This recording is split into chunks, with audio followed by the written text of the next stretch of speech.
오늘 말씀은 하나님께서 사무엘을 부르실 때의 이야기입니다. 하나님께서 사무엘을 부르실 때의 그 삶의 배경이, 시대의 배경이 1절에 보면 여호와의 말씀이 희귀하여 이상이 흔히 보이지 않았더라 라고 되어 있습니다. 즉 하나님의 말씀이 희귀했다는 말은 말씀을 전하는 자가 없었다라는 것입니다. 그리고 이상이 보이지 않았다라는 말은 말씀을 통하여서 비전을 찾을 수 있는 그 방법들이, 그 유일한 길이 없었다라는 것입니다. 그럴 때 하나님께서는 사무엘을 준비하셨는 줄 믿습니다. 여기서 우리가 기억해야 할 것은 하나님께서는 언제나 심판을 말씀하시고 징계를 말씀하시면서 회복과 구원에 대한 언약을 반드시 주시는 하나님이십니다. 아담과 하와가 죄를 지었을 때에 하나님께서 그들에 대한 징벌을 주시면서 무엇을 예비하셨나요? 그들이 입고 살아갈 수 있는 가죽옷을 예비해 주셨습니다.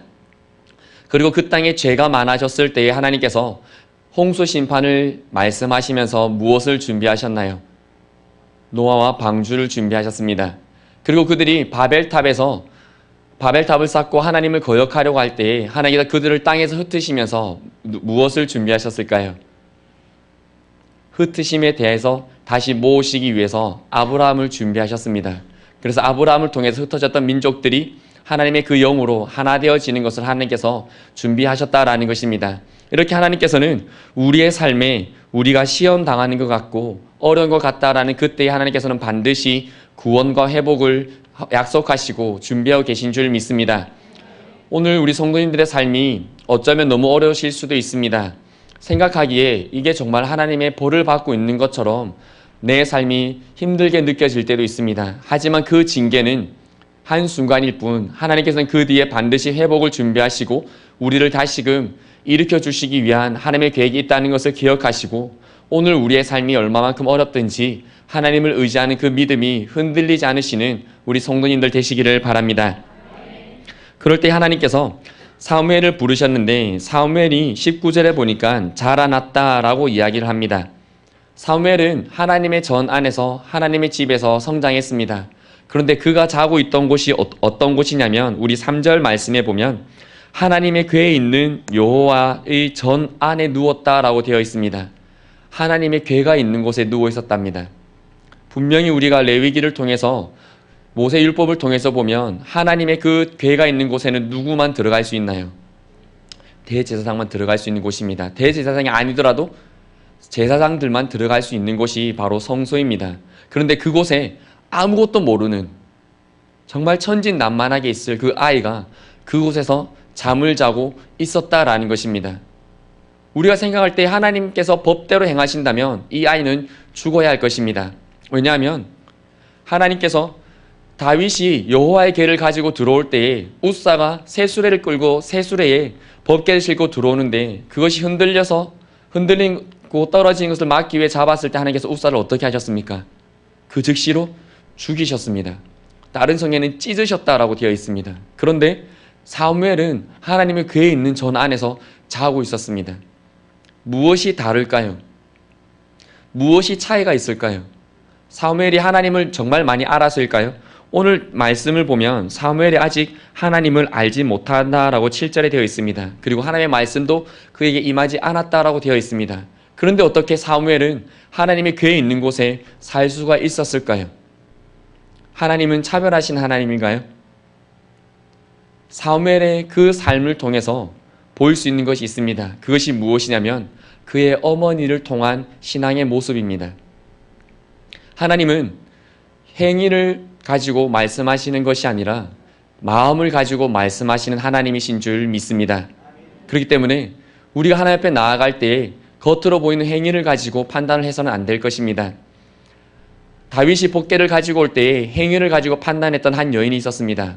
누군지 기억나십니까? 다윗의 부인이었던 미갈이었습니다. 미갈이 다윗이 천방지축처럼 춤을 추고 에봇이 들려가는 것을 춤을 출 때에 그 다윗이 들어왔을 때에 이렇게 말합니다. 당신이 미천하여서 이 미천한 종에게 하체를 보이셨습니까?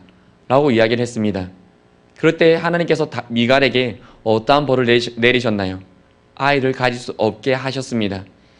징계하신 하나님을 기억하지 마시고 하나님께 나아가는 자의 모습이 어떠해야 되는지를 기억하시는 우리 성도님들 되시기를 바랍니다.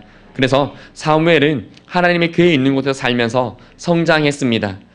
3장 말고 2장에서도 보면 26절에 보면 아이 사무엘이 점점 자라매 여호와와 사람들에게 은총을 더욱 받았다라고 되어 있습니다. 하나님과 사람에게 더욱더 은총 받아지는 우리 성도님들 되시기를 바랍니다. 우리 젊은 청년들이나 우리 학생들, 아동부 아이들뿐만 아니라 우리 모두의 삶이 하나님 앞에서 은총 받아지는 삶이 되어지기를 소망합니다. 왜냐하면 은총도 성장을 해야 하기 때문입니다.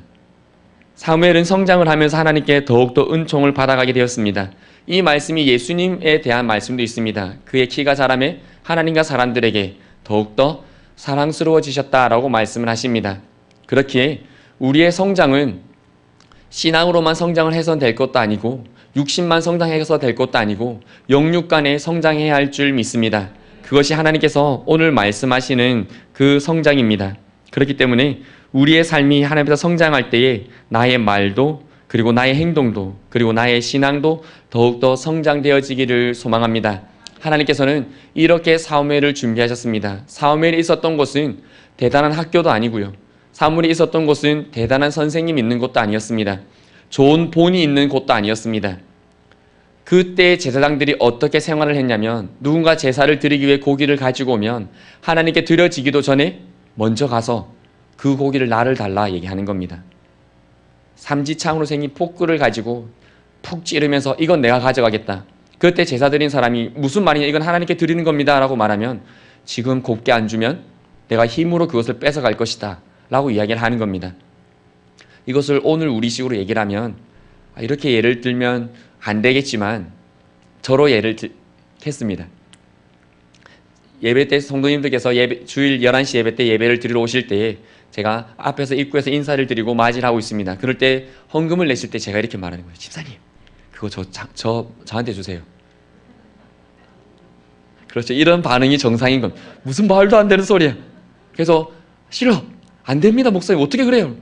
힘으로 뺏을 겁니다. 요즘 저 운동하거든요. 안 주면 어깨 보세요. 안 주면 이게 이 시대에 있었다라는 건 말이 된다고 생각을 하십니까? 말이 안 된다 생각하시죠. 그런데 이 시대에 그렇게 되어 있었습니다. 그런데 사무엘은 그런 환경 속에서 자랐습니다. 성소에서 자랐다고 하니까 그런 사람들이 바글바글 하는 곳에서 살았다라는 겁니다. 여기에 계신 분들이 만약에 우리 광일이만 하나님 앞에서 말씀대로 살아야 됩니다 라고 외치고 우리 모두가 저도 강대상에서 설교하면서 아예 꼭 그렇게 안 살아도 된다 이렇게 말한다면 광일이는 얼마 지나지 않아 물이 들든지 뛰쳐나가든지 할 겁니다. 물이 들 확률이 많겠죠. 그런데 사무엘은 그런 환경 속에서 살았습니다. 하지만 물이 들었나요? 안 들었습니다. 그 사람들의 모습을 배웠나요? 안 배웠습니다. 그래서 하나님의 궤에 있는 곳에서 사도 하나님이 그를 용납하신 겁니다. 사무엘의 경건은 완벽한 환경에서 이루어진 것이 아니라 너무나도 불완전한, 너무나도 갖출 수 없는 곳에서 이루어진 줄 믿습니다.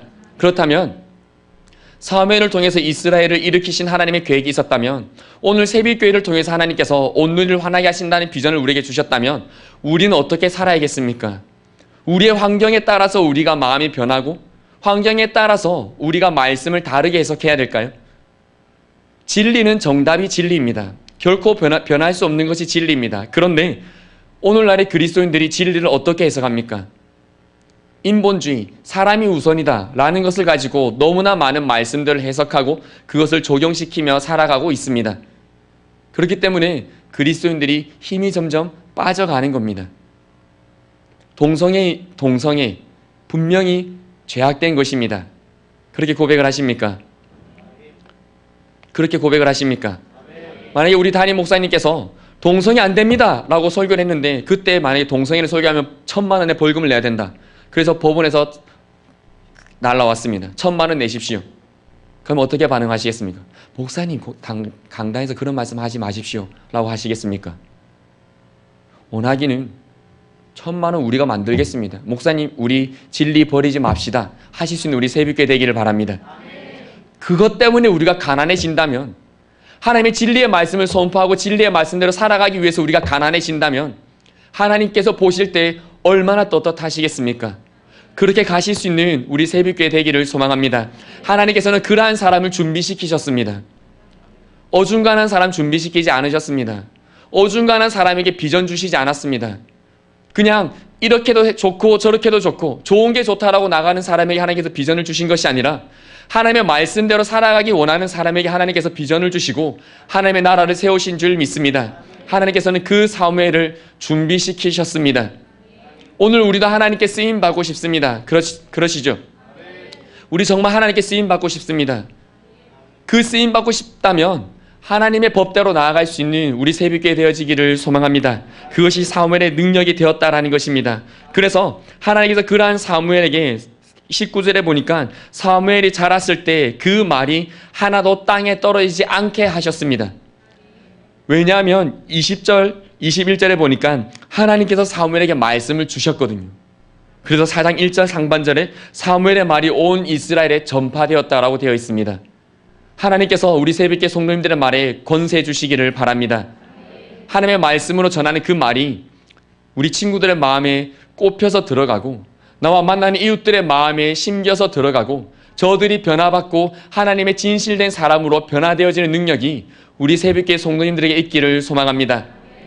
세상의 많은 환경 앞에서 연약하여서 쓰러져가는 수많은 그리스도인들에게 하나님의 진리의 말씀을 담대하게 선포하고 그들을 바르게 세울 수 있는 우리 교회 되어지기를 소망합니다.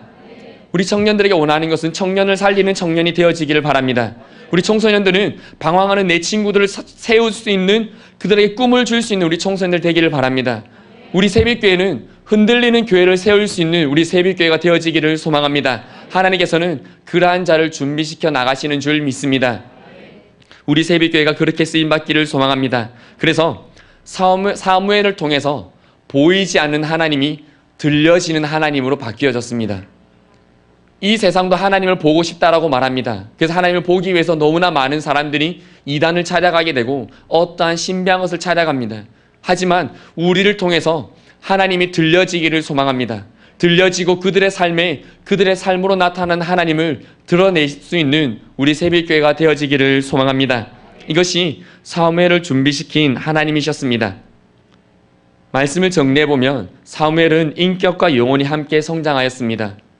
그리고 그의 삶은 어떠한 환경 속에서도 흔들리거나 변하지 않는 신앙을 가지고 있었습니다.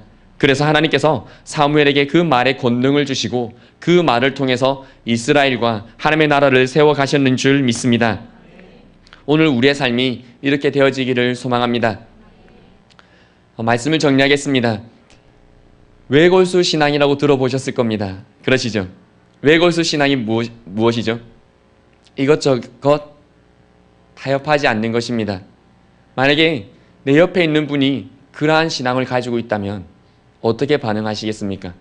한 가지만 예배 드리는 모습으로 예배를 드리겠습니다. 누군가가 헌금 드리기 위해서 헌금 앞에 갔는데 헌금을 들고 기도하고 있습니다.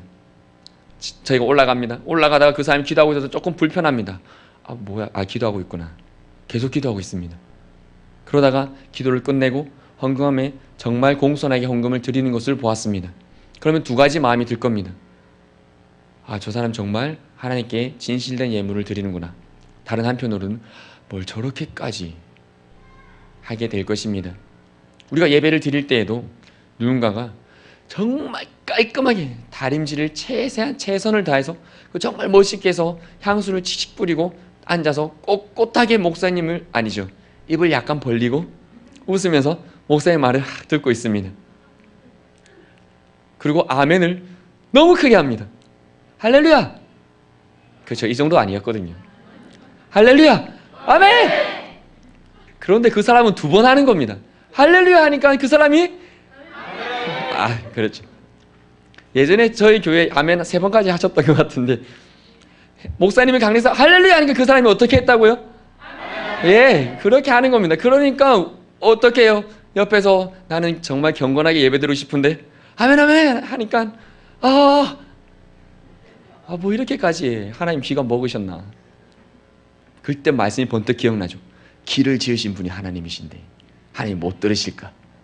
아멘 하셨습니까?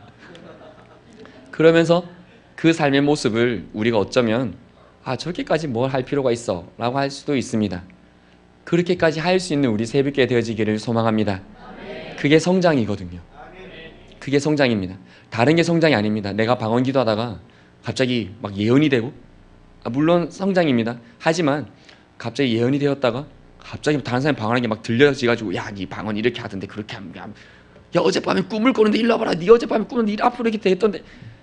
이거는 성장이 아닙니다. 그냥 성령께서 주시는 은사입니다. 성장은 무엇이냐면 쉬운 겁니다. 할렐루야! 정재준 선생님 조금 더 성장하셨네요. 이런 겁니다. 옆에 성도가 왔을 때 제가 만약에 이렇게 어중간하게 내가 1과 2분의 1에 앉아 있다면, 근데 그날따라 교회에 와서 기도하는데 너무 하나님의 임재가 느껴지는 겁니다. 하나님 오늘 예배 정말 감사합니다. 내가 옆에 툭 칩니다. 이 사단이요. 탁. 그런 게 아니라요. 그런 게 아니라 무엇이 성장입니까? 툭 쳤을 때 어서 오라고, 반갑다고, 옆에 앉아라고. 이게 무엇이라고요? 성장입니다. 사무엘은 그렇게 성장했습니다. 보십시오. 사무엘에게 말이 임하는 그 모습이 어떻게 드러났습니까? 하나님을 사랑하고 말씀 앞에서 살아가고 이스라엘을 하나님 앞에서 세워나가고 이스라엘 흔들릴 때 격려하고 죄를 지을 때 그렇게 죄를 지으면 안 된다고 이야기를 하면서 끝까지 그들을 붙들고 갔던 모습이 사무엘의 모습입니다. 오늘 우리의 모습이 그렇게 성장할 수 있기를 바랍니다.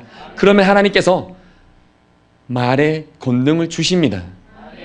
그런 사람에게 말을 주십니다. 이 말씀만 드리고 말씀을 정리하겠습니다. 제가 얼마 전에 묵상을 하다가 그런 생각이 들었습니다. 하나님만큼 내가 능력이 없는 게 너무 다행입니다.